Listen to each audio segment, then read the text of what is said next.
Halika't samahan niyo akong gumawa ng isang napakasarap na almusal. Kunin na natin ang ating tinapay na expired na ng 1 week. Pwede pa yan. Huwag maarte sa buhay. At dito'y gagamit tayo ng mantikilya, yes. Mantikilya na kinain nyo nung inyong kabataan. Nakala nyo tatangkad kayo pero budo lang yon. So kunin na natin ang ating butter o mantikilya. Pareho lang ba yun? Na natutulog pa simula last year. So kumutsara lamang ng 3 kutsara depende sa tinapay na gagamitin nyo. Wala naman nakatingin, kamayin na natin. Huwag kayong maarte sa buhay. At syempre gagamit tayo rito ng sugar. Hindi betchin, hindi asin, kundi sugar.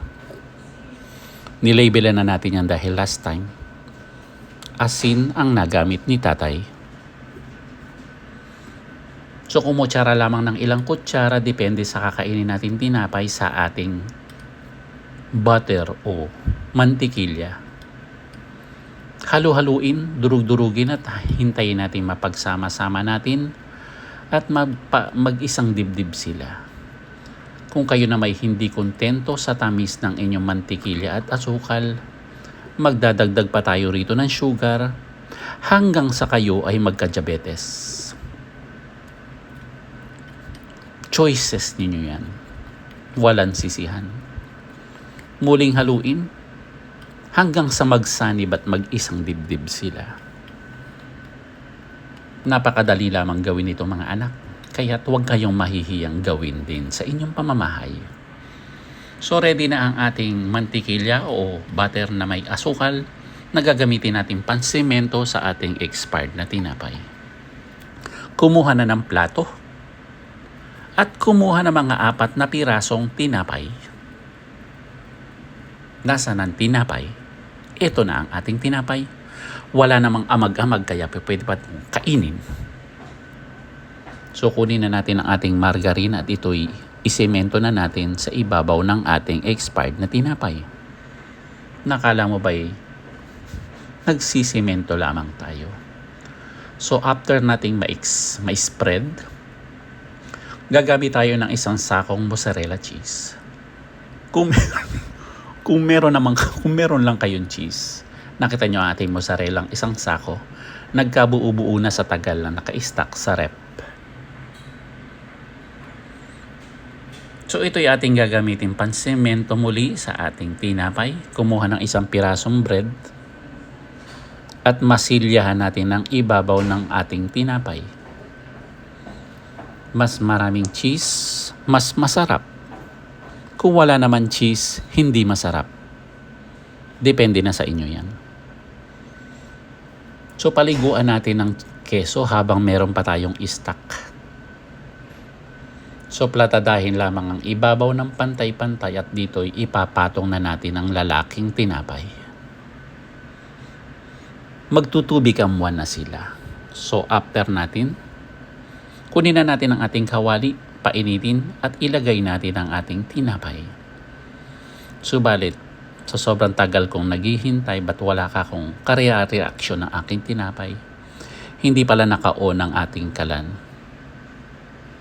Kahit maghapon ka maghihintay dyan, hindi maluluto yan. Kaya make it sure na may gasol at naka-on ang ating mga lutuan. Ayan, naka-on na. Ang bilis. Bumulabok agad. Sa tamang init lamang natin piprituhin ang ating tinapay mga anak at hindi natin ito tutustahin. Tingnan natin. Ang side A, napakaganda. What a successful cooking. Napakagaling ko talagang magluto. So wag niyong pagtatagalin sa apoy kung ayaw niyong maging kakulay ng kapitbahay niyo. Ang pangit-pangit ng ugali, maitim pa. Napakasarap dito mga anak. Kaya kung expired na ang mga tinapay ninyo ng 1 to 2 days lang, pwede pa yan. Ang tatay nga kahit umabot ng 2 weeks, kahit may amag-amag na, bakbakin nyo na lang.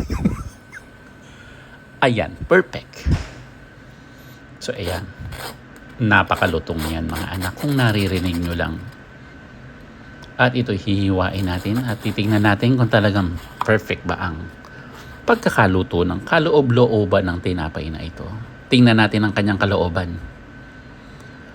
Napakaganda, napakabusilak ng kanyang kalooban at nag-uumapaw sa keso. Lumuluwa ang keso sa sarap. Perfect. At ito mga anak, hindi ba't kay ganda at kay sarap kainin kung perfect ang pagluluto natin?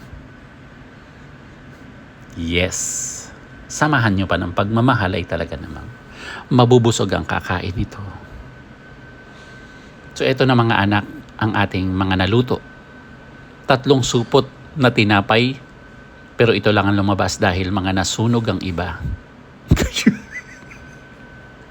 Hinaan nyo lang ang apoy mga anak ha. Laging makikinig sa mga nakatatanda. I love you.